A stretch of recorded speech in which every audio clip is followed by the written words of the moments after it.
बहुत कदीम दौरों से लोग एक अजीब फितने का जिक्र करते आए हैं जिसका नाम दज्जाल है। लोग कहते थे कि ये एक इंसान होगा, लेकिन उसके अंदर एक ऐसी ताकत होगी जो आम इंसान को हिला दे। वो बचपन से ही अजीब सा था, घमंडी, तेज दिमाग का मालिक और दूसरों को नीचा दिखाने वाला। उसके आसपास के लोग हमेशा कहते थे कि इस बच्चे में कुछ अलग है। वो किसी की बात नहीं सुनता था, हमेशा ऐसे बात करता था जैसे सब उसके नीचे हैं। जवानी में दाखिल होते ही उसका घमंड और बढ़ गया। एक वक्त आया जब वो अचानक गायब हो गया। बाद में पता चला कि वो एक जजीरे पर कैद हो चुका है जहां बहुत डरावना सा माहौल था।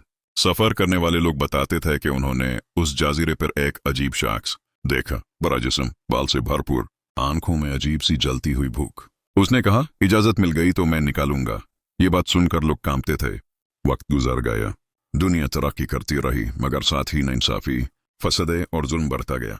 लोग एक दूसरे से लड़ने लगे।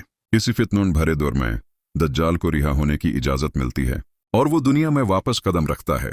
वो निकालते ही अपना असर दिखाने लगता है।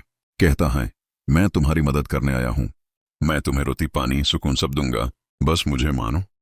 लोग उसकी अजीब हरकतों से हैरान हो जाते हैं, क्योंकि वो बारिश बरसा देता है, सूखा रोक देता है, बीमार को ठीक करता हुआ नजर आता है।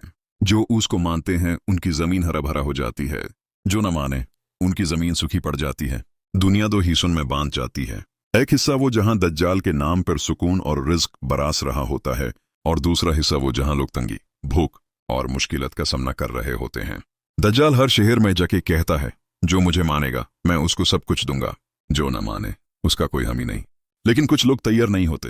वो कहते हैं, हमारा रब अल्लाह है, दज्जाल चाहे जितना धोखा दे हम उस पर यकीन नहीं करेंगे। ये लोग बहुत सख्त इम्तिहान में गुजारते हैं। उनके पास खाना नहीं होता, पानी कम होता, मगर उनका ईमान टूटते नहीं। जब जुल्म की हद बढ़ जाती है, इमाम महदी सामने आते हैं। वो मोमिनों को जमा करते हैं और उन्हें हिम्मत देते हैं। लोग उनके पीछे खड़े हो जाते हैं। ये वक्त दुनिया का सबसे मुश्किल दौर होता है। फिर वो लम्हा आता है जिसका लोगों को इंतजार था। आसमान खुलता है और हजरत ईसा एएस का नजूल होता है। उनके चेहरे से नूर निकल रहा होता है। फरिश्ते उनकी हिफाजत में उनको नीचे लेकर आते हैं। सब मोमिन उनको देखकर रो देते हैं और कहते हैं, हमारा निजात देने वाला आ गया। दज्जाल हजरत ईसा ऐसन को देखकर भाग जाता है। वो जानता है कि ईसा एसदस के सामने उसकी कोई कुव्वत नहीं। हजरत ईसा आयस और इमाम महदी मोमिनों के साथ दज्जाल का पीछा करते हैं। दज्जाल भागकर लुड नाम की जगह तक पहुंच जाता है। वहां हजरत ईसा आयस उसे पकड़ लेते हैं। उसका फसाद, उसका धोखा और उसकी सारी नाइंसाफी का एंड वहां होता है। उसके गिरते ही दुनिया चैन का सांस लेती।